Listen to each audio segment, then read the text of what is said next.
Perkenalkan, saya Adin Turnip dengan NPM 2402050157 kelas 24 IKA 5. Di video kali ini saya akan menjelaskan sejarah bahasa Indonesia, kedudukan bahasa Indonesia, fungsi bahasa Indonesia, ragam dan laras bahasa Indonesia.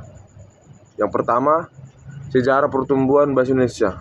Sejarah pertumbuhan bahasa Indonesia berawal dari bahasa Melayu yang digunakan sebagai bahasa perantara di wilayah Nusantara sejak zaman dahulu, terutama dalam bahasa perdagangan dan komunikasi antar suku. Bahasa Melayu kemudian diangkat sebagai dasar bahasa Indonesia pada saat Sumpah Pemuda 28 Oktober tahun 1928 yang menyatakan bahasa Indonesia sebagai bahasa persatuan. Setelah Indonesia merdeka tahun 1945, bahasa Indonesia resmi menjadi bahasa nasional dan terus berkembang sebagai bahasa pendidikan, pemerintahan, dan media pengembangnya didukung dengan pembakuan ejaan, penyusunan kamus, dan penggunaan di berbagai bidang ilmu. Kedua, kedudukan bahasa Indonesia. 1. Sebagai bahasa nasional, yaitu pada saat Sumpah Pemuda. 2.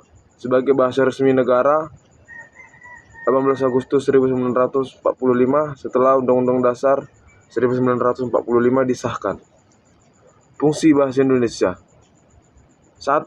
Sebagai bahasa nasional, yaitu lambang identitas nasional, lambang kebanggaan bangsa, alat pemersatu berbagai suku,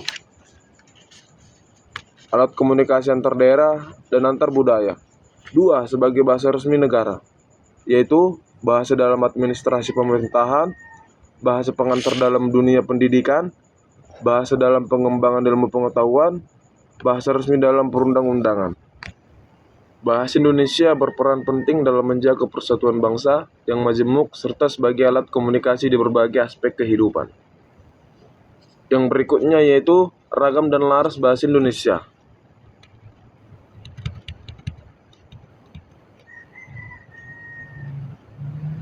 Dalam bahasa Indonesia, ragam dan laras bahasa merujuk pada variasi penggunaan bahasa yang disesuaikan dengan konteks, situasi, dan tujuan komunikasi. Ragam bahasa Indonesia. Ragam bahasa adalah variasi bahasa berdasarkan situasi penggunanya. Ragam ini dibedakan menjadi beberapa jenis, yaitu 1. Ragam lisan dan ragam tulis. Ragam lisan digunakan dalam komunikasi langsung, yaitu berbicara, contoh ngobrol santai, wawancara, diskusi. Ragam tulis digunakan dalam bentuk tulisan, contoh artikel, cerpen, laporan.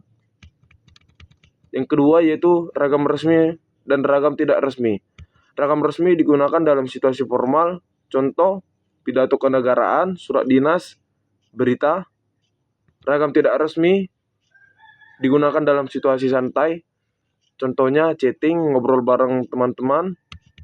Yang ketiga yaitu ragam ilmiah. Ragam ilmiah yaitu digunakan untuk keperluan akademis dan keilmuan. Ciri-ciri logisnya yaitu objektif atau banyak istilah teknis. Laras bahasa. Laras bahasa adalah variasi bahasa berdasarkan bidang atau tujuan komunikasi, kadang disebut juga register. Tiap bidangnya punya bahasa dan gaya sendiri.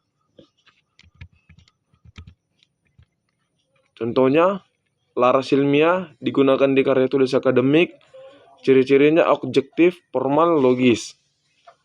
Laras sastra digunakan di cerpen, puisi, novel. Ciri-ciri bahasanya itu gaya bahasa indah, imajinasi. Laras hukum digunakan di undang-undang, perjanjian.